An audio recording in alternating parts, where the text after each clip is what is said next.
What's going on? Welcome into another episode of the Fantasy Football Fellas podcast. Monday, October 3rd, 4:40 p.m. Central Time, right before Monday Night Football. Yes, sir. Oh, that's an unfamiliar voice I haven't heard in about 5 to 7 podcasts. Cameron is back with us tonight. Yeah, survived the hurricane. Survived the hurricane. Yes, we're glad you're back. We're glad you're safe. We got a lot to go through, and we're glad to have all three of us back. Tyler's here as well. You can hey, I'll guys, give you permission to say hi this round, Tyler. And, it's not about me though. You know, I'm not that kind of person that draws attention to myself or anything like that. That's just not me. So you can find all three of us on Twitter, CamLaw317 for Cameron, Tyler's _Plath, and I'm Lucas Wenzel. Make sure you follow our socials as well. FFL is on Twitter, the FFL is on Instagram, Fantasy Football Fellas, Facebook, YouTube, and TikTok. And hey, you know what? Give me a second here. I feel like we've been teasing this for a while now. You can now find us.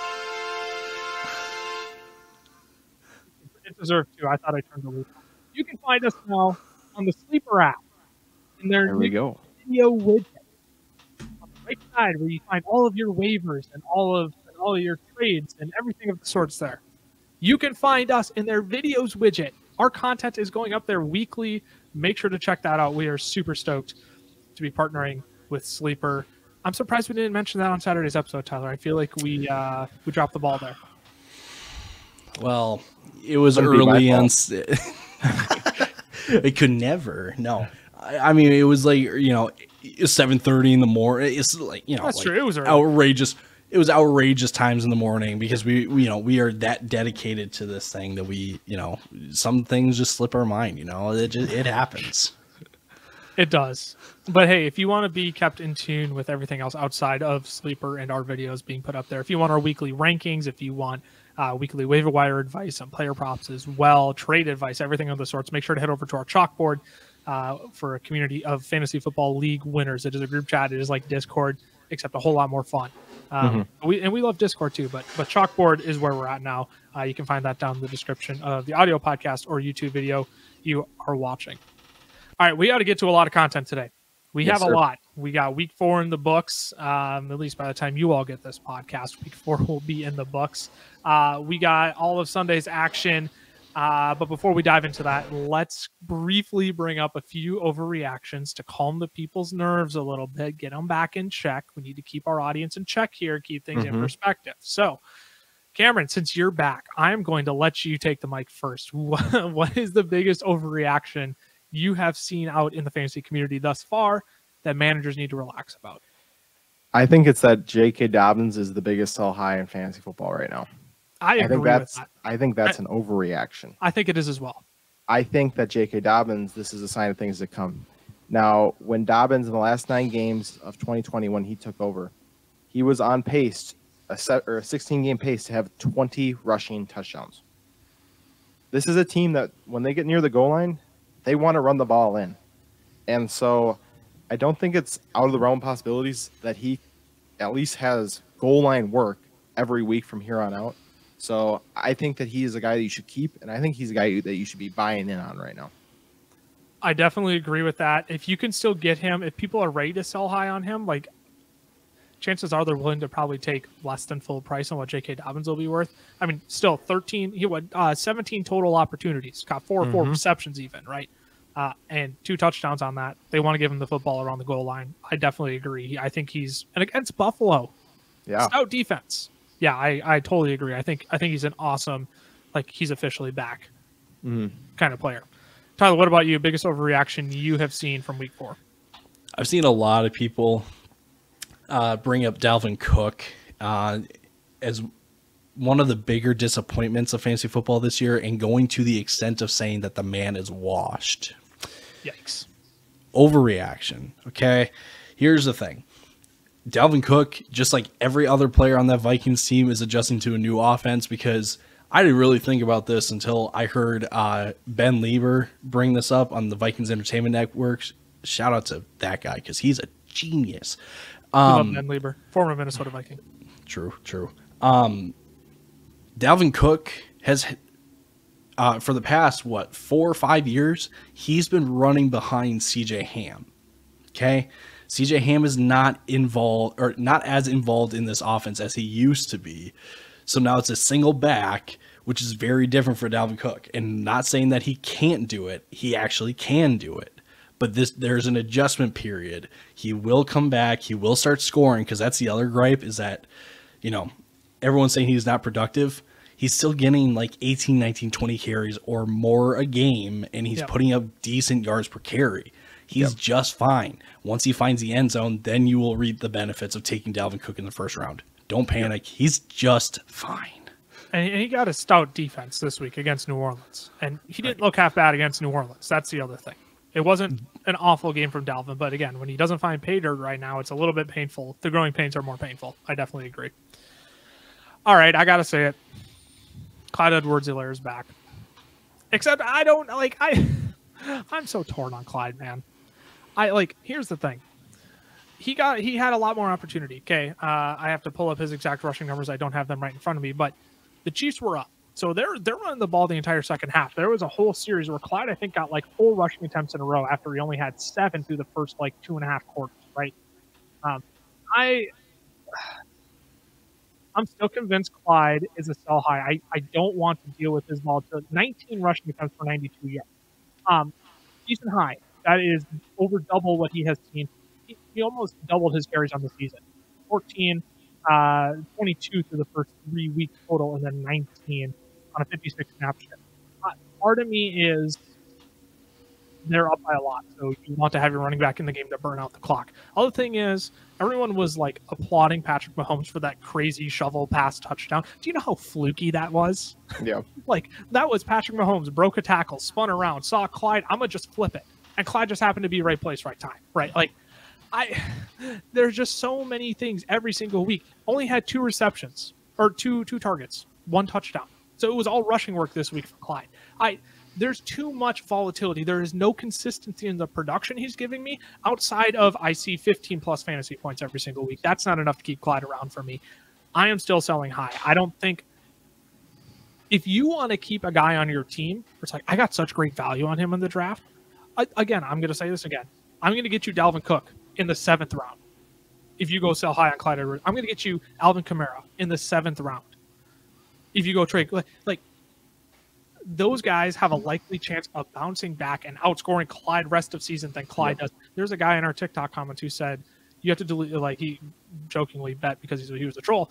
He jokingly said you have to delete your account if Clyde Edwards-Helaire outscores Deebo Samuel the rest of the season. I'm like, what are we talking about with Clyde? Most dynamic offense, yes, he's going to get scoring opportunities, but there is no consistency in his volume, in his production, other than the number that shows up on your screen at the end of the day. Maybe that's what matters. That's why I'm kind of torn of maybe I'm just wrong on Clyde. I'm not there yet though. There are 2 receptions for 1 yard. People were making the reception argument. It wasn't there. He had the 1 lucky shovel pass for a touchdown. Too much flukiness. So I'm not there. I'm officially out. Let's move on to some news and notes. And fellas, we are going to just fly through these notes. 2 has been declared out for this upcoming week. Oh, by the way, news and notes powered by Sleeper. I forgot to mention that. Our friends over at Sleeper. #1 fantasy football platform in the world right now. If you want to join 4 million other people over on the Sleeper app, make sure to check out the link down in the description of the audio podcast or YouTube video you are currently watching. 2 is listed, is out for next week. NFL freed their scapegoat. The doctor who did the evaluation on Tua has officially been fired. This is just step 1 out of probably about 95 for the next about 3 months we're going to see as NFLPA dives into concussion protocol, because even with T. Higgins, with a Garrett Wilson, with all these guys we've seen suffer head injuries in the past few weeks, they're going to be doing a deep dive into this. So I don't think this is something we can let go of yet. Stay tuned for what the NFL will be doing in future weeks. Javonte Williams officially out. This makes me so sad. I can't read this one. Could someone finish this one for me? Out for the season with a torn ACL and tore other ligaments in his leg. It's tough to see, and Because he was looking good. There was no doubt about it. He was a clear better back in Denver, and he has helped decimate Lucas's dynasty team that has lost Dak, Trey Lance, Javonte Williams, and probably many others in the coming weeks. So if you have a Saquon Barkley, a Miles Sanders, CeeDee Lamb, Jamar Chase, I would be very worried because they are on Lucas's team. If you're the praying type, please pray for my dynasty team. I'd be greatly appreciative of it. I just about threw my phone through a wall. I couldn't believe it. Miles Sanders, here we come. Cordarrell Patterson. Oh, I've been in meetings all day. I didn't even see this. Cordarrell Patterson to the IR. What happened there? I wondered if something happened on Sunday because they went with a 3-headed monster. And I knew Tyler Algier got a ton of work, and then their third string running back got just as much work. I was baffled. I figured there had to be something wrong with Cordarrell. I didn't see this just until now. Ankle injury. And I mean, Javonte was devastating to your dynasty team. This is devastating to mine. I mean, Cordarrell is my second string bench running back right now. So this just decimates your team. Yeah. Not like he's your running back too or anything. I mean, that far depth gone. Nothing behind you. Nothing behind him anymore. I know. Treylon Burks fortunately avoids any long-term injury. And I shouldn't say simply, but they diagnosed him with turf toe. Brian Robinson officially cleared back on the practice field. He's off he's officially on the NIF list. So Washington has 21 days to activate him to the full-time roster. Jonathan Taylor does avoid a serious injury. Does appear to be a high ankle sprain, though. Does he have a designation for Thursday night yet? No, they say he could play, but we'll see. That's usually like a 3 to 4 week return. I was going to say I would be shocked if he plays. They play Thursday. There's no way he plays. Yeah. Sorry, there's no way he plays. I'd find other options if you are the Jonathan Taylor manager. Daniel Jones banged up. Appears to be an ankle sprain there as well. He's questionable for next week. He came back into the game on Sunday, though. Tyra got knocked out with a concussion. Yeah, right. So Daniel Jones did come back. They're like, no, you got to play. Yeah. So we'll see how Daniel Jones is actually doing this week. Jahan Dotson picks up a hamstring injury. Kenny Pickett did replace Mitchell Trubisky in last game. Just quick question, yes or no. Does Kenny Pickett become an interesting streaming option going forward? Not for me. He still threw, didn't he have 3 picks? Two and a pick on a Hail Mary. All right, so yeah, here's the thing. Pickett did not make that much of a difference for me compared to Trubisky. They lost to the Jets. Like, can I point out that Kenny Pickett put up 15 fantasy points at about 2 1/4 quarters? That is true, but he was also kind of like a Daniel Jones and stole a couple rushing touchdowns. So I don't know how. I mean, can we expect that out of Pickett though? Like that maybe. I'm terrified of Najee Harris going forward now. If they get now a mobile quarterback who's willing to take it in himself at the goal line, like that terrifies me for Najee, who's already not getting goal line work. Yeah, it'll be interesting. I'm going to treat him the same as Mr. Trubisky moving forward. But that's just where I'm at. I don't think I'm like shooting Kenny Pickett on my board by any means, but I think I'm at least looking at him some weeks if I desperately need somebody. I was going to say Mr. Number 1 on the waiver wire or the waiver order every week is your guy truly, and I thought about just sprinting to the podium to be like, give me Kenny Pickett. And then I thought about it and I actually came to my senses and I said no. He's going to clog up a roster spot if you want to roster him. Leave him as a streaming option. Yep. And then here's an interesting one. It's worth chatting about. Alvin Kamara debate. Okay. I'm lucky I was up. I'm lucky my wife was running the Twin Cities 10 mile on Sunday before the Vikings were playing, because I got this injury designation, and then while she was out on the course before I caught up with her, I flipped out Alvin Kamara in my lineup. So I got lucky. But there were some people, we're talking like West Coast, we're talking 6:30 a.m. that game is starting. They're not even awake yet. And they have Alvin Kamara in their lineup, and he was ruled out at like 5:30 in the morning. Should your league manager allow you to substitute him out and change the score of this last week? What immediate thoughts? Yes, no. We don't have to spend a ton of time on this. I'm of the opinion of no, these things happen. Let's move on. Yeah, I'm not. Maybe I need to be more gracious, but come on, it's fantasy football. I as much as I love fantasy football, these things happen. you knew this game was coming up. You knew he was listed as questionable most of the week. Like, there were tea leaves leading up to it.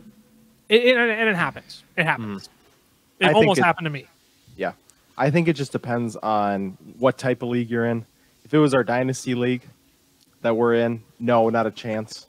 Yeah. If it's, if it's our home league, where you're playing with your parents and stuff, then sure, if it's just a casual league where like you only got like 75% of people paying attention anyways, then yeah, of course. But it's just for me, it depends on what type of league you're in.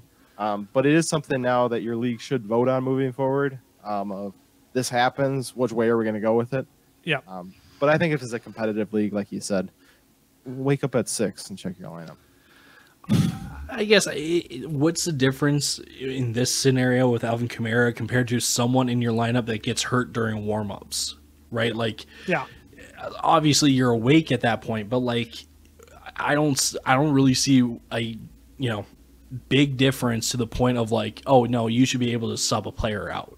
Yeah. And I'm with you too, Cam. Like, and also Lucas, like, this is a fantasy football. Like, at the end of the day, this is a game based on luck. Okay, like, and analysis. Stop it. I don't think it's 100% luck. The people who say it's all luck, like, I sorry. Maybe I'm a nerd. Maybe that makes me a nerd. Maybe I'm one of those Twitter nerds.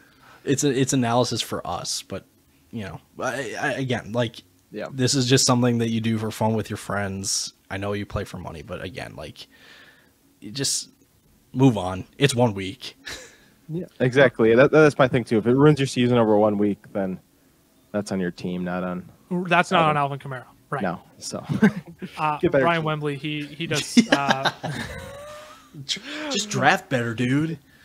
Ryan Wembley, he does social media content for Fantasy Pros. He posts a few times a week. I was talking with him, and he was saying, like, at the end of the day, like, the fantasy industry, like if we take it too seriously, like, we're doing something wrong with our job because it's supposed to be fun, right? Like, fantasy football is supposed to be fun. If we're getting so heated and upset to the point where it's like ruining how we perceive fantasy football going forward, then we're probably taking it just a smidge too seriously. And like, this is fun for us because we get to sit down, talk football, break down analysis and everything. But like, it happens. That's where I'm at. If it breaks your season, then I think there's more wrong than just Dalvin Kamara on your team. So let's move on to the week 4 recap. Starting with our running back booms for the week. Hey, welcome back, Austin Eckler. 35 fantasy points overall, running back 1 on the week. 13 attempts, 60 yards. Finally got that efficiency back. That was something we had been longing for all season. 2 rushing touchdowns. Got the red zone work. Had 6 receptions on 7 targets for 49 yards and a touchdown. I think this is just another case of don't panic on your studs. We're 4 weeks in to a 17-game season. Don't panic on your studs. I don't know how much more you both want to add on to that, but I think that's just the case here of keynote players are going to do noteworthy things. Yep. And that's what Austin Eckler did once again. I think weeks 3 through 6 are where you win your fantasy leagues because it's where you capitalize on other fantasy players who are freaking out before the season's actually really gotten started. And so I don't know. That's where, like, I've had success in the last 3 years is I make big trades right now. Like, oh, fantasy managers 0-3. They're freaking out. They got to make changes so they get rid of their best players not playing very well. Well, then you go kind of scoop in and take it. Your whole league hates you because you got bought low, but that's just kind of how it works. So I would be looking to kind of buy low or sell high on as we go through this list on some of these players. 100% agree. Tyler, anything on your end there? No, you guys nailed it. This is an interesting guy, though, next. Josh Jacobs comes in at running back 2 on the week, 35 fantasy points. Season high 28 carries for 144 yards and 2 touchdowns against the Denver Broncos. Added 5 receptions on 6 targets for third. Did he have 6 receptions or 5 receptions? I thought he had 6 on 6. 5 for 6. He was 5 on 6. Okay, 31 yards. I didn't want to question what was in the doc here, but I thought I must have misheard that stat line from different podcast earlier. All that to say, I have no clue what to do with Josh Jacobs because he hasn't been bad thus far. He has been the primary back. They haven't been, getting cute with Brandon Bolden, with not the other receiving back, Zamir White. Who else? The other receiving. Abdullah. Thank you, Amir Abdullah. That's the other name I was looking for. I'm like, another obscure name that should not be involved whatsoever, right? Like, they're not getting cute. It's Josh Jacobs. No. What are you doing with him going forward? Is he sell high? Do you hold on to him? Here's the thing, like, you're not getting 35 fantasy points again. So I think he is a sell high in some capacity, but like, is he a viable running back too going forward? I see him as the same way he always has been. Like, he'll finish like running back 13, but every week you're kind of like, you're never excited to play Josh Jacobs. 13 points, woo, kind of. But he averages out to being high running back too. I wonder though, like, was this just because they took on a really bad Denver Broncos team? Because, everyone's saying like, oh, Vegas is back on track. Sorry, Denver is absolutely abysmal right now. They are not playing well at all. So in some ways, like, I err on the side of like, yeah, sell high, because I doubt we see another 30 carry game and 5 reception game from Josh Jacobs, because that's just how the game went against a really bad Denver Broncos team. I mean, that's just how it went. And that hasn't how it's been all year. Like, this is the first week we've seen Josh Jacobs take on this big of a workload, play the most snaps of the season thus far. Like, I don't know if that's just a pivot or like they're like, well, Josh Jacobs absolutely dominating. Let's keep him in. Why not? Like, why would we change pace when Josh Jacobs is tearing through this defense, right?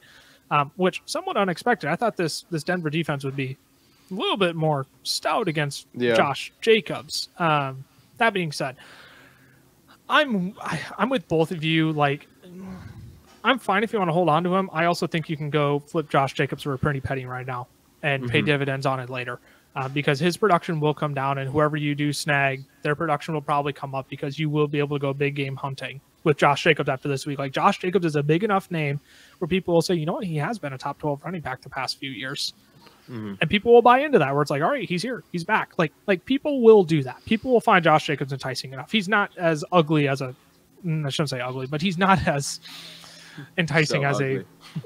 He's not as bad of a name as like Clyde Edwards-Helaire or Antonio Gibbs. I mean, we don't have to talk about Antonio Gibson, but like Miles Sanders, right? Rashad Penny, right? Like, these guys, like, he's not as pretty he's more pretty of a name, my goodness, than those guys.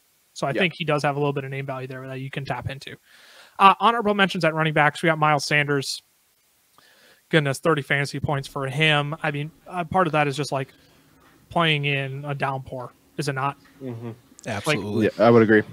Yeah, I think the thing with Miles Sanders is you have to realize that was just run script favorable and like 28 rushing attempts, I believe. I don't think he'll see that week to week. Like, I think he'll stay under 20 most weeks. Just something I don't think you can bank on. But I mean, he has. Can we just say, like, we've been very anti Miles Sanders. He's been pretty good this year. Yeah, he has, and that's the thing is they got a really good O line. He's always been efficient. It's just been, are they actually going to let him score? Like when they get around, are they going to let him score? Are they going to hand him the football? Yeah. Or does it go to Boston Scott or Kenny Gainwell, or does Jalen Hurts just rush it in? There's just so many variables that's kind of why, like, it's not that he's a bad player. It's just opportunity is not always there for him. Right, and it's been this way for 2.5 years. So why buy in this year? What would have made this year different? They're more pass heavy offense, which apparently that's what needed the change that needed to be made for Miles. Rashad Penny. Here's a question I want to ask. Scored 30 fantasy points.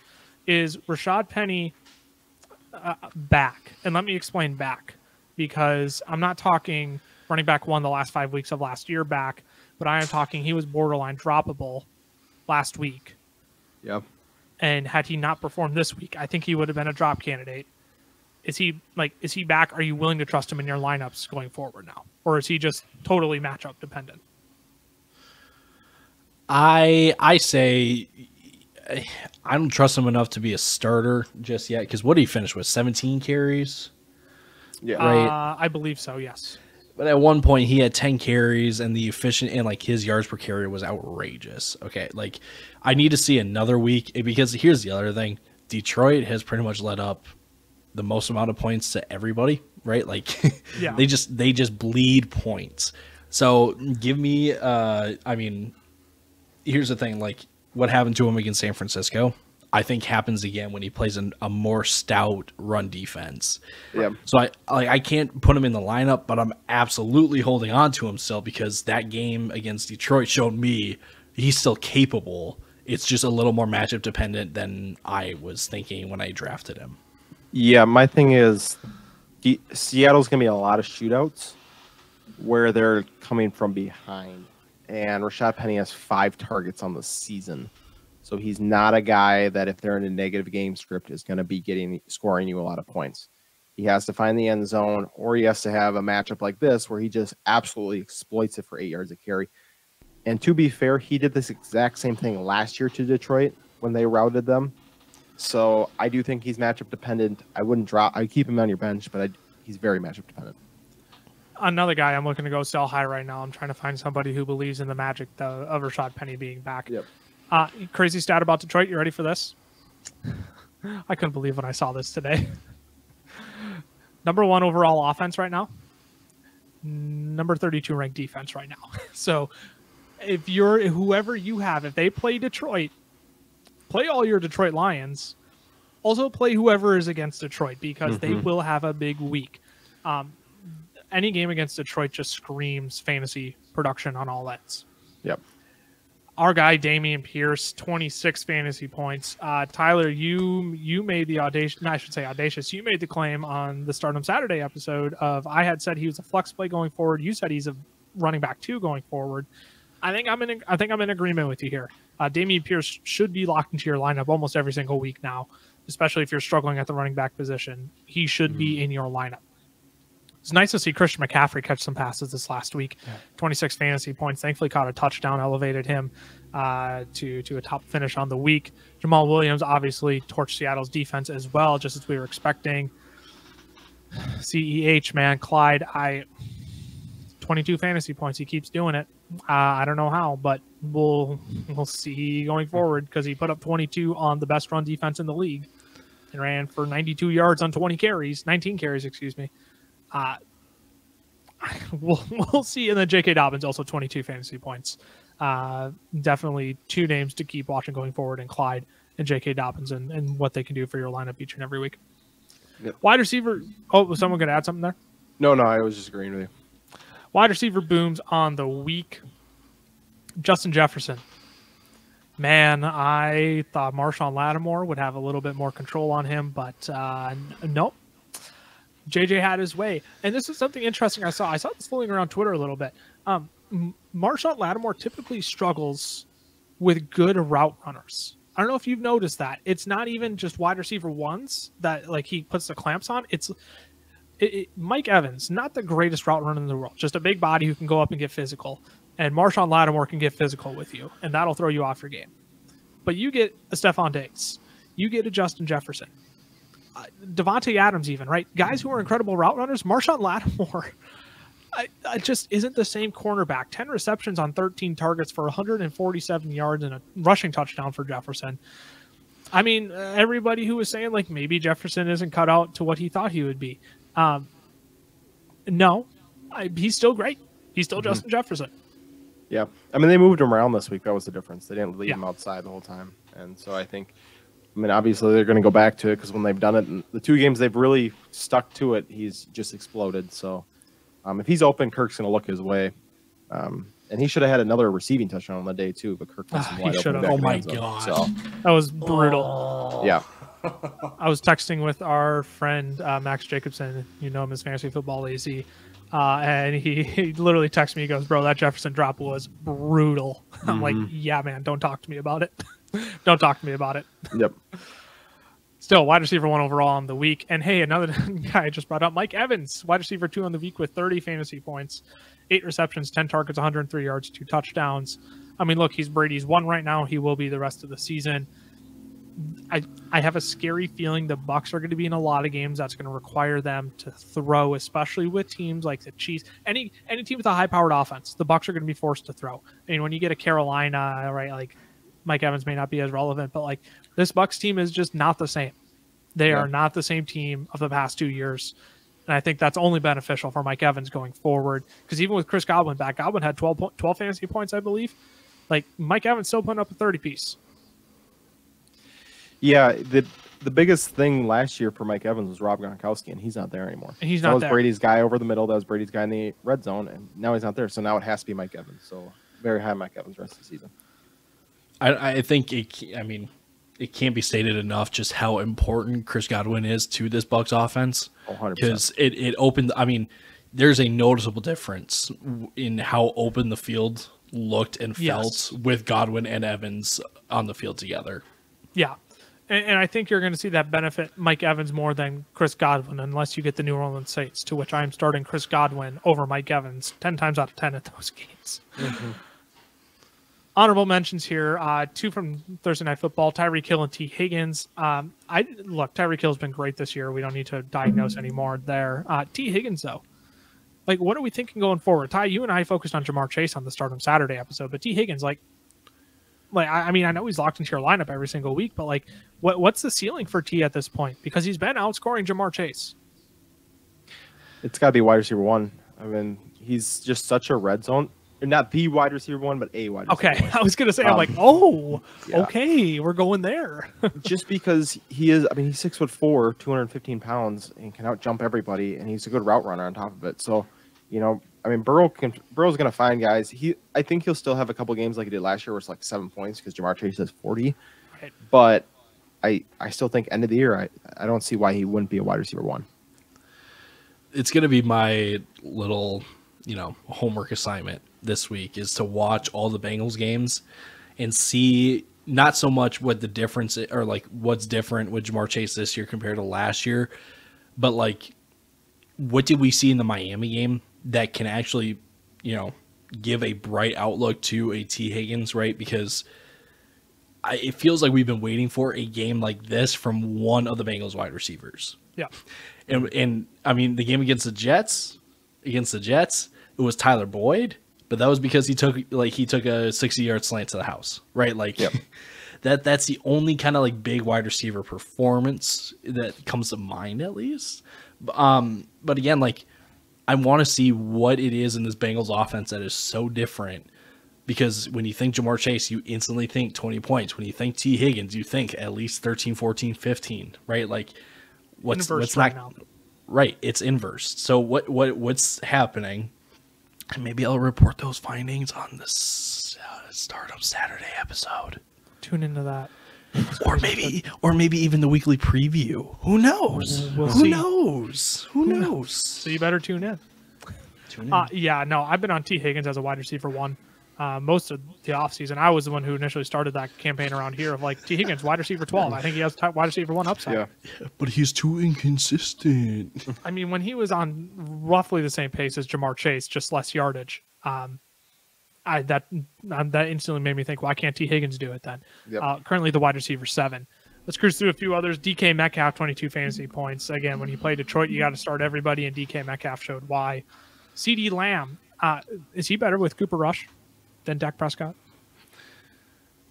I just think they're starting to find ways to get him open. I'm like 90% joking. I'm very partially serious. But I mean, he's looked great with Cooper Rush. No, 100%. 7 receptions a game, 92 yards a game, 19 fantasy points a game with Cooper Rush. I mean, he's looked great. It's almost like Kellen Moore simplified the playbook, and it made everything so much easier and better for the Cowboys to get on board with. Yeah. And it makes you wonder if they're going to keep that when Dak comes back, because, man, at this rate, I mean, Cooper Rush is 4-0, and his 4 starts with the Cowboys. First quarterback in franchise history to do that. Dak Prescott he's a game manager. Can we agree on that? I see. Yeah, is he that's the question we need to ask. Is Dak a glorified game manager? Because they look pretty darn, I should say pretty darn good, but this offense, can we say it's comparable to the Case Keenum Vikings back in 2018? 17. Yeah, I say yes. I personally, sorry, had to jump in. I personally believe Dak is a really good quarterback, and that Kellen Moore is just that bad of an offensive coordinator, where he is too smart for, thinks he's too smart for his own good. I genuinely think that, where he runs plays that just don't make sense, because it's we got to be, and that's what we're saying though with Cooper Rush. You simplified it down pretty much for yourself. It's not even for Cooper Rush. I mean, he's just reaping the benefits of not outsmarting yourself. That's just the way I see it. Well, that's just it though. It feels like Kellen Moore thinks, we have a superstar quarterback in Dak Prescott, so Dak Prescott can just do whatever, he will make things happen. And Dak has had flashes, but he is no Patrick Mahomes. He is no Josh Allen. that is, I feel like Kellen Moore would be better with a Josh Allen, with an improviser. We're going to Madden's archetypes, right? Like, Yeah. they want an improviser. Dak Prescott is not an improviser. No. And if you put Dak Prescott into this game script that they're coming up with for Cooper Rush, I guarantee you the Cowboys are going to be much more efficient on offense. Right, and so that's what it comes down to for the Cowboys. How fancy are you going to try and be, or are you just going to keep it simple once Dak Prescott comes back? Because it has been working. If you are winning games with Cooper Rush, why would you change anything when you get a better quarterback in Dak Prescott when he comes back? Like, can we say that Dak Prescott is a better quarterback than Cooper Rush? Oh, like, that's 100%. not Oh, stupid, absolutely. Right? Yeah, right. Like, we're not trying to slander Dak here. It is just a mere statement that we're trying to make of this Cowboys offense looks different, and it's almost as if Kellen Moore figured out, well, maybe with not as good of a quarterback, we should simplify. And they're winning. Yeah. I don't know how you can't see a correlation there. Jamal Agnew. Shout out Jamal Agnew, man. That's my boy. Back on the jersey list. He's back. Yeah, as soon as he scored his touchdown, I threw in the chat. For those of you who've been listening to the podcast for a while, Jamal Agnew was on my jersey list last year when he had a stretch of being like a top 25 wide receiver for about 4 straight weeks there. And he made my jersey list because he's just an obscure player that I absolutely love. 21 fantasy points this week, leading wide receiver for the Jags. He's back on the jersey list, baby. He's at the bottom. Did you see his beautiful wide receiver screen? He caught it and pauses for like 3 seconds and lets his lineman just come and pancakes the cornerback, and then he takes it. Was beautiful. It was like, beautiful. That lineman was sitting there. He's like, "Don't move, don't move." Oh yeah, and he just it was awesome. It was beautiful. Shout out Jamal Agnew, man. I love that man. I mean, we should see if we can get him on the podcast. I love that man. Josh Reynolds. That'd be better than getting a jersey. Josh Reynolds, 21 fantasy points. Again, anybody in the Detroit game, you start him up. And DJ Chark was out this game. Yep. He was on my weekend waiver wire stash video for Fantasy Pros. Oh, there you go. You should go watch it. He made our most recent waiver ad video on TikTok. You should go pick up Josh Reynolds. Marquise Brown, Devontae Adams, Mike Williams, obviously some more common household names, also had big games this week. But let's move on to the quarterback booms and keep things moving here. Geno Smith. Oh, brother, that man, Geno Smith. Do you know he's a top 10 quarterback on the season? I'm sick. I'm sick that I just had to say that out loud. I'm disgusted. And there were some people that thought that Drew Lock was going to be the starting quarterback for the Seahawks. Shoot. I'm just disgusted. 23 of 30, 320 yards, 2 touchdowns. Crazy stat I heard on the Fantasy Footballers podcast today from Mike Wright. 6th in design play percentage for Geno Smith. He's a designed run play, excuse me. Design run play. I shouldn't. Every play is designed for Geno at the quarterback position. Design run plays. 6th in design run plays for Geno. I couldn't believe it. I couldn't. What do you do? Like what is Geno? What is like? Do we make anything of this? Is he just a really good streamer at this point? The thing I got excited about is they let him air the ball out a little bit more this game. Like DK Metcalf was averaging 20 yards a reception. Before this, he was averaging under 10. So it's just like they were okay with moving the ball. Obviously, it's the Lions. We've said that over and over again. But it's exciting to see, he puts up numbers like these. He's been bringing them to victories. Maybe they do start kind of letting him open up the playbook a little bit. I do think, he's a matchup dependent, but I think you could stream him. I started him over Russ in one league this week, and of course the other league I didn't, but it didn't matter. I mean, Russ still had a good week. He's in our he did, but it's just if he has a good matchup, they got decent enough weapons, and he can make things happen on the ground. So I think he's definitely a streamer if the right matchup comes up. How about Jared Goff, next guy in the list, quarterback 1 on the week? I mean, he has to be one of the best streamers at this point, right? 34 fantasy points, 26 to 39, 378, 3 touchdowns. I mean, we're going to have to play a little name game at some point. I'm going to have to put together a few names. I don't have enough off the top of my head, but I know Tyler's favorite. So we got to get on a drop for a name game because it happens too often, and Tyler is just like, I'm going to be sick if we have to play another name game. We're not going traumatizing. to. It's traumatizing. We're not going to. I don't have any names off the top of my head that I want to compare Jared Goff to, especially Geno in matchups. Smith or Jared Goff. Sorry. Jared Goff. Josh Allen, Jared Goff. Jared Lamar. Look, streaming option, absolutely. I don't think anyone is actually going to like willingly throw Jared Goff in their lineup most weeks. We'll see how this. I'm not going to throw it out there.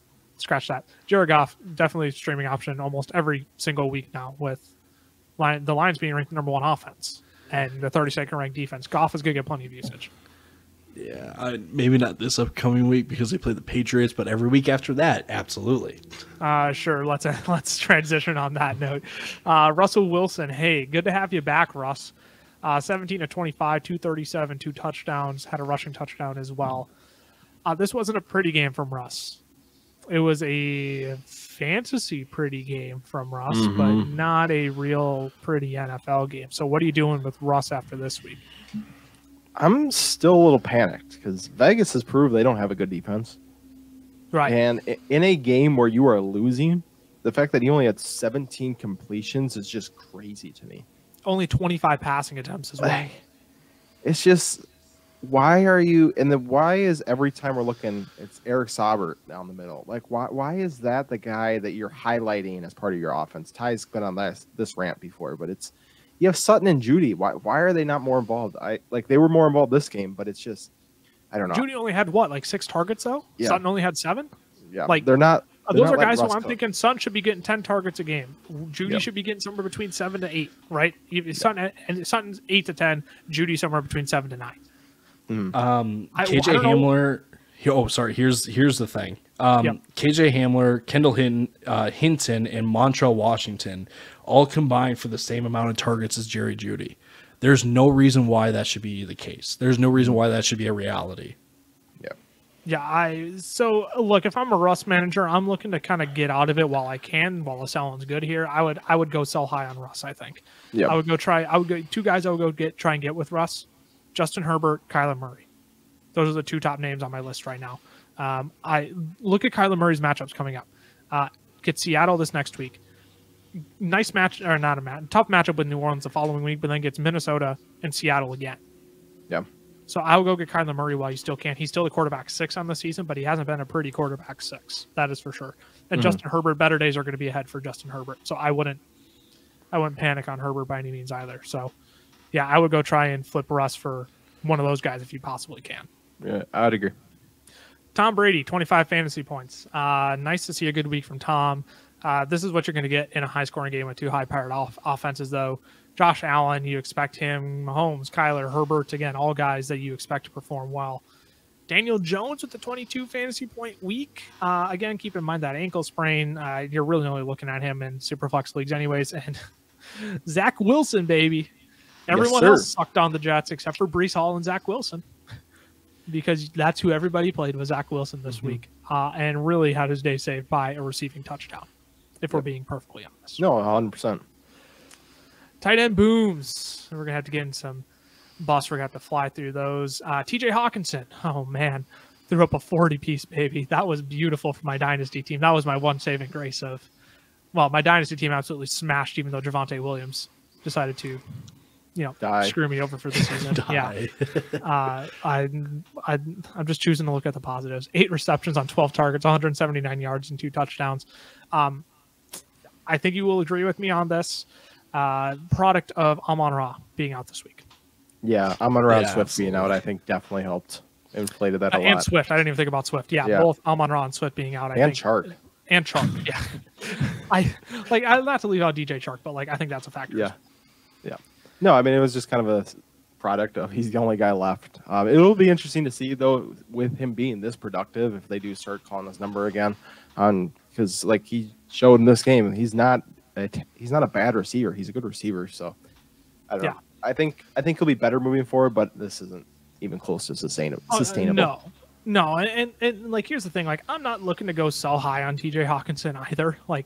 I don't think you could flip TJ Hawkinson for Mark Andrews, because Mark Andrews had a down week. I don't think you can do that. And frankly, there are not many other guys ahead of TJ Hawkinson. Kyle Pitts, George Kittle, Darren Waller, all had very well. I guess Kittle hasn't played yet as of this podcast, but all guys where it's I don't know, is it worth upgrading to those guys? Maybe Darren Waller, but even so, Waller hasn't been great the past 2 weeks. So what you can do with TJ Hawkinson is probably hold tight unless if someone extends you an offer for TJ Hawkinson and gives you one of those pieces in return. He's willing to give you one of those pieces in return, but I wouldn't go shopping for any of those guys.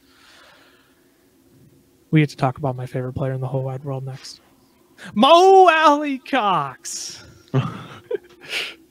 Gotta love it. Tight end 2 on the week, 27 fantasy points, 6 receptions, 6 targets, 85 yards, and count them up, 2 touchdowns on the week. Number 1 waiver wire pickup this week.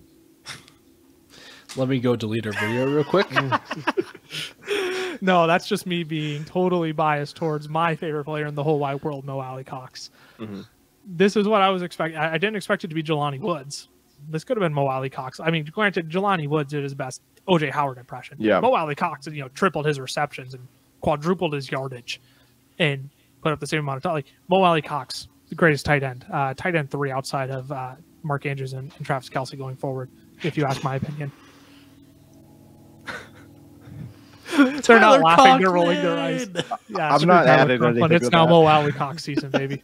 Tyler Conklin's old news.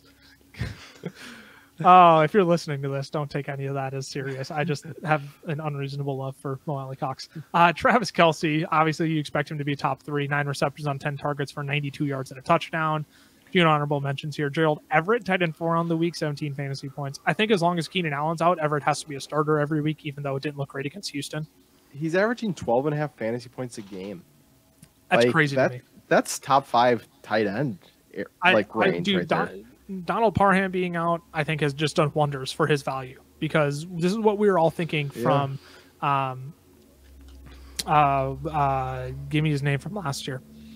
Jared Cook, thank you. This is what we were all expecting from Cook. Not expecting, but thinking Cook could do last year in this offense. But Parham just continued to be relevant. Now no Donald Parham. Gerald Everett is the guy there. He's the guy without Keenan Allen, and you have Mike Will there. But I mean, he's looked great so far. He's looked great so far. I think he's consideration to be in your starting lineup every single week. Zach Ertz, 17 fantasy points, tight end 5 on the week. As long as DeAndre Hopkins is out, I think Zach Ertz is just going to disgusting volume, disgusting touchdown his way to relevance, and it's not going to be pretty at all. But I think you have to start him. And then Pat Freiermuth, 16 fantasy points, tight end 6 on the week. All right, we've got 10 minutes to cruise through all of our busts for this week. And frankly, we're not even going to give analysis on some of these, because a lot of these guys, either injury or they're going to bounce back and be just fine. Don't panic on them. It was just kind of a funky week for wide receiver scoring. Your studs either did great or they did absolutely terrible. There really wasn't a lot in the middle. Week 4 busts at the running back position. Jonathan Taylor, yikes, this was bad. 20 attempts for 42 yards. 2 yards a carry-ish. Only 1 reception on 3 targets for 1 lonely yard. So running back 50 on the week. He's probably questionable for Thursday Night Football. Probably the ultimate buy low candidate right now. I mean, granted, with an injury, it's going to be tough to do a sell to a Jonathan Taylor manager, right? Where it's you're not going to sell low if he's injured anyways. Just slot him in the IR. But I mean, is Matt Ryan just this big of a detriment to this offense? He does not look good. He does not look like the Matt Ryan of old. And granted, he is old, but I think you get what I mean. Here is the stat of the day on Jonathan Taylor. This year, he is 22nd in points per game. Last season, after week 4, he was 20th in points per game. There is not much difference between last year and this year. He did the same thing. I think he'll be just fine when he comes back healthy. I think it's more of a testament to the offensive line than it is to Matt Ryan. Yes. Oh, that offensive line has not looked good. And they lost a lot of pieces on that offensive line. They did. I mean, Quentin Nelson came back. Ryan Kelly, their center, came back. Pretty much everyone else is new, if I'm not mistaken. And that's a recipe for early struggles. And, I mean, I don't know if it's coincidence or if it's actually, just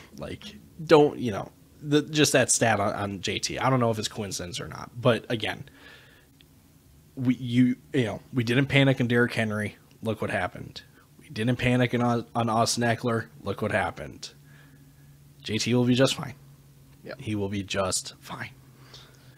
Yeah, I 100% agree. Again, you don't panic on your studs. You don't, unless if there's legitimate reason. And I think there's more arguments to, or more reason to panic on a Najee Harris than there are on Jonathan Taylor by 10,000 miles.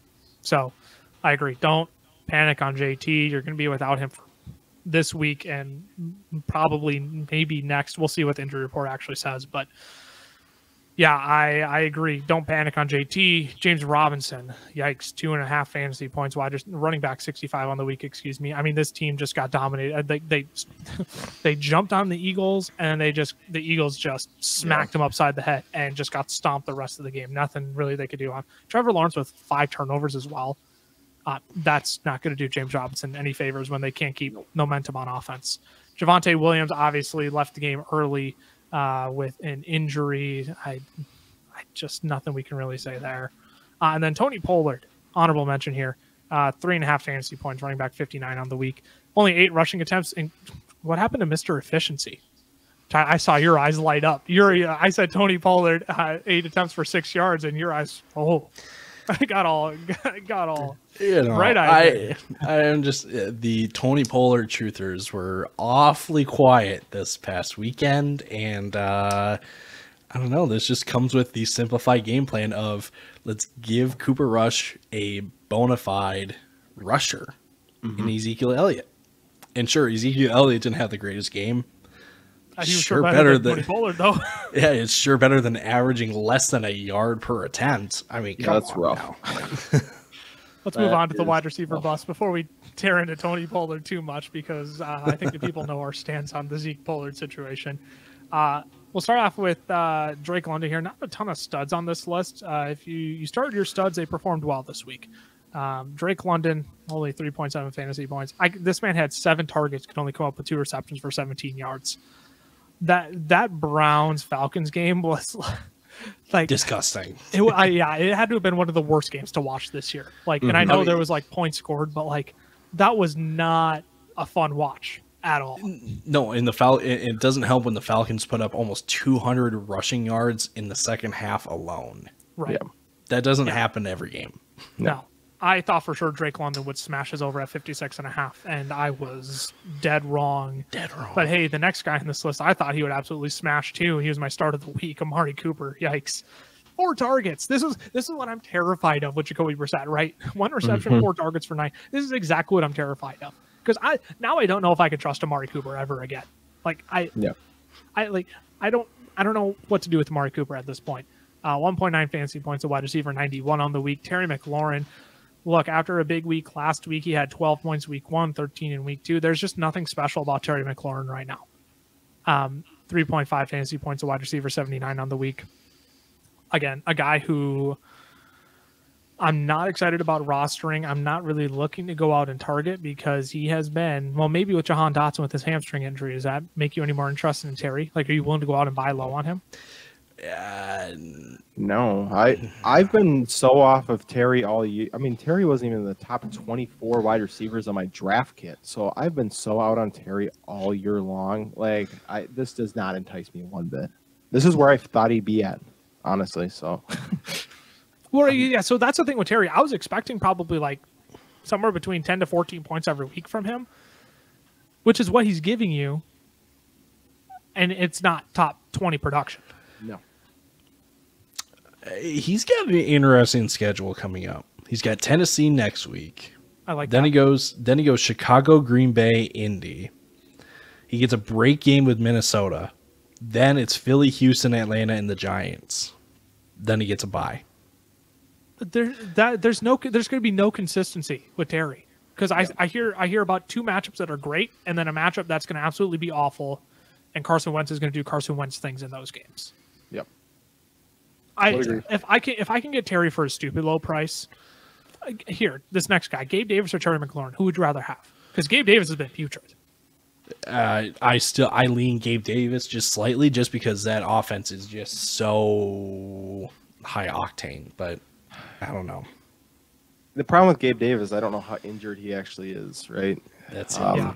Because he's still coming off an ankle injury, and so if he can't cut right, but That one's tough. That might be my line for Terry. I mean, Jamison Crowder just went down. I think is Jamison Crowder out for the year now? I thought I saw something on Jamison Crowder. Yeah, he's out indefinitely. So that, I mean, there's a more definite, or there's a larger role at stake for Gabe Davis, but like you said, like it depends on just how healthy he is. Also didn't really help this past week that they were in Baltimore, where they also had some pretty heavy downpour. No, yeah. I'd agree. Two more names from this name game. Gabe Davis, by the way, 1 reception, 3 targets, played 98% of the snaps again. I don't know what's going on with Gabe Davis. They just don't want to throw him the football. It's absurd. It's absurd. One more name game of Terry McLaurin. Rashad Bateman, Terry McLaurin. I'm just going through a few honorable mentions we have here. That's how we'll go through these honorable mentions. Rashad Bateman, 4.7 fantasy points this week. Going forward, Terry McLaurin or Rashad Bateman? I'm going Bateman. I lean McLaurin. I lean McLaurin as well. Terry McLaurin or Devonta Smith? Devonta Smith. 4.7 fantasy points this last week. Wide receiver 64. Devonta Smith. Neither. I agree. No, I lean. You could literally ask me this tomorrow, and I might say Devontae Smith, but right now I'll say Terry McLaurin. What Tyler said. Terry McLaurin, last one, or Garrett Wilson, 6.1 fantasy points. With Zach Wilson under center now. Garrett Wilson, come on now. I go Terry. Yeah, I go Terry on this one. Yeah, I'm gonna lean Terry as well. I don't want to trust Zach. Garrett Wilson with Joe Flacco or Terry McLaurin. Oh well, Garrett Wilson with Joe Flacco. I'd still go Terry. I would go Garrett Wilson with Joe Flacco. I like you could visibly see how frustrated these wide receivers were with Zach Wilson on the field, except for Corey Davis, who caught a touchdown. Like Elijah Moore, Garrett, like they were not happy with the change back to Zach Wilson this week. You could see that on the field. So I don't think it's out of the realm of possibility that Zach Wilson gets the boot in the coming weeks. I'm going to be perfectly clear about that. A few of the big names that disappointed. Michael Pittman, only 6.1 fantasy points. Again, product of Matt Ryan just stinking up the joint. Jalen Waddle, obviously not at 100%, though, with his injury. And then Deontay Johnson. I don't know how you only give him 4 targets against the Jets. And George Pickens has the biggest game. Yeah, I don't know how, if you're Mike Tomlin, I don't know how you allow for that to happen. I don't know how that's insane for a guy who's had double-digit targets in less enticing matchups the entire year. Like, people are talking like the Jets' cornerbacks are really good. Teams just run the football like crazy on the Jets, so they don't have to. Teams run the ball like crazy against the Jets, so they don't have to throw the football. But that shouldn't stop Deontay Johnson from seeing 8 targets. Yeah. It's not like the Jets are just like holding wide receivers to like 4 targets like Deontay Johnson. Yeah. Mini rant. Let's move on to quarterback busts. We have just a few minutes here to cruise through the rest of these guys. Jalen Hurts, 13.32 fantasy points. Again, this team just got down early, and then the defense dominated, and then the run game dominated, and they were playing in the rain. You have nothing to worry about here with Jalen Hurts. He's the quarterback 21 on the week. In that same matchup, Trevor Lawrence, yikes, 2 fantasy points, quarterback 29 on the week, 4 fumbles, an interception. I don't even want to, 11 for 23, 174, 2 tutties, not even, hardly redemptive in any fashion. Honorable mentions here. You got Carson Wentz, again, just another weak game against the Cowboys. Derek Carr wasn't that great against the Broncos. It was all Josh Jacobs. Marcus Mariota, what happened, man? 2.91 fantasy points against the Browns. Well, Arthur Smith decided to just take anyone and everyone off of the street and run them in the second half. So I don't know. I don't know. I don't expect you to have an explanation. That game, like we said, was disgusting.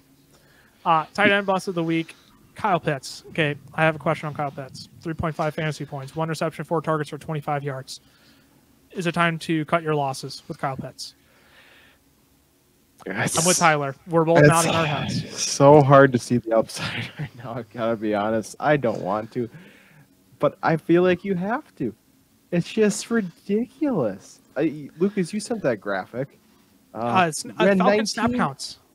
Ran 19 routes. What? On 38 snaps. 36 snaps. Talent. Generational talent. He runs 19 snaps. Just ridiculous. 19 routes on 36 snaps, and he got out-snapped by the backup tight end. Is he that bad of a blocker? Is that what it is? That's got to be what it is. He is. He's not. He's not a blocker whatsoever. No, he's not. He's not a scheme fit at all for Arthur Smith. Ooh, please, Trent. So either Arthur Smith gets the boot, or you got to part ways with Kyle Pitts in fantasy football. I am not. T.J. Hawkinson or Kyle Pitts rest of the season. Hawkinson. Pitts. I'm gonna do it. I'm gonna say Pitts. So Kyle Pitts. I'm gonna say that really quietly and hope the audio doesn't actually pick it up because I don't want to juice. You guys want to hear his snap counts through the first 4 weeks of the season? Please. He went 63, 57, dropped down to 38, 34 the past 2 weeks. Oh no, you got to part ways with Kyle Pitts right now.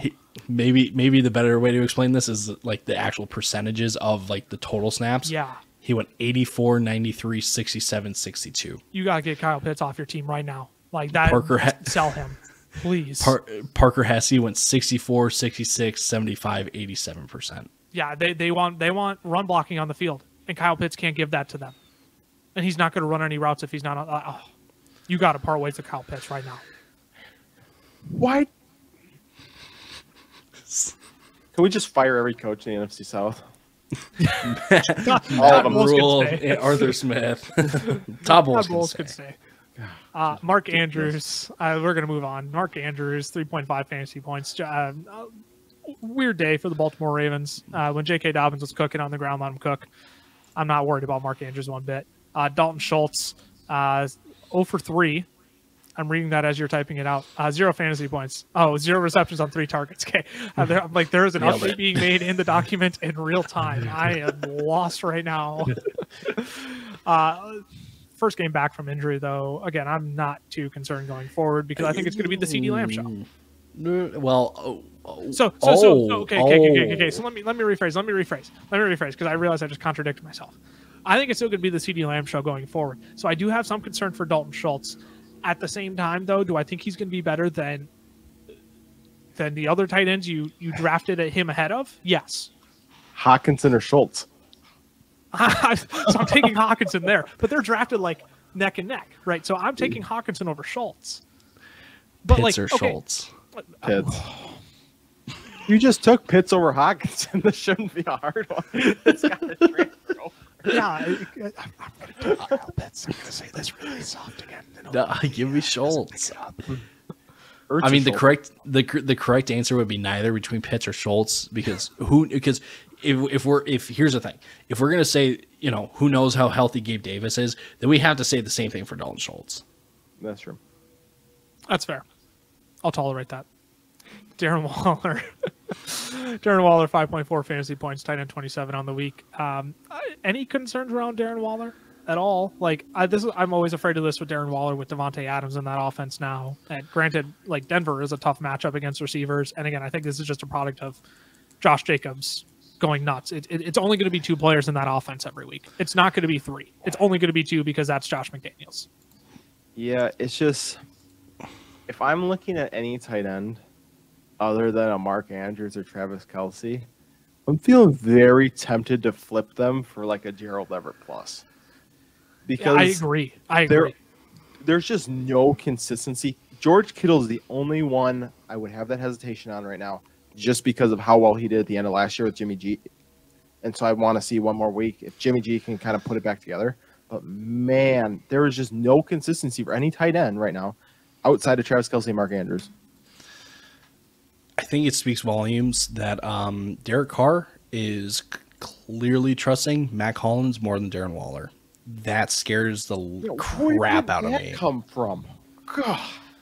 Hi, Mac Hollins. We're not big fans. No. You're probably a nice guy. We would like you to leave. Quit screwing with everybody's fantasy teams, man. We aren't big fans because you're playing good. It's not we aren't fans for any other reason other than you're playing good. It's just strictly fantasy football, man. That's all it is. No disrespect. I'd love to have you on the pod sometime. Maybe get a haircut before the game or before the podcast. Sorry. Oh, come on. That was a cheap shot. Mac, I'm sorry. I'll write you a letter. He's not coming on the pod. That was I'll write him a letter. Yeah. Anything you two want to add as we wrap up the podcast here? Mac Hollins should no. Go ahead, sell cut the ties with Kyle Pitts because it's not looking good. it doesn't look good, and it won't look good in the future. Go get J.K. Dobbins. If you've learned anything, go get J.K. Dobbins. Die on that hill. Thanks for tuning into this week's episode of the Fantasy Football Fellas podcast. We will be back on Thursday and Saturday this week. Thursday, we will be giving you a Thursday night preview. We'll be running through all the games in Week 5 matchups, and Tyler and I will be back on Saturday to give you our starts of the week. FF Fellas on Twitter, the FF Fellas on Instagram, Fantasy Football Fellas, Facebook, YouTube, and TikTok. Camelot317 on Twitter for Cameron. Tyler_Plath for Tyler. And Lucas Wenzel over on Twitter. Thanks for tuning in. We're Three Stooges being dudes. The Fantasy Football Fellas. We will see you all on Thursday. Deuces. Deuces.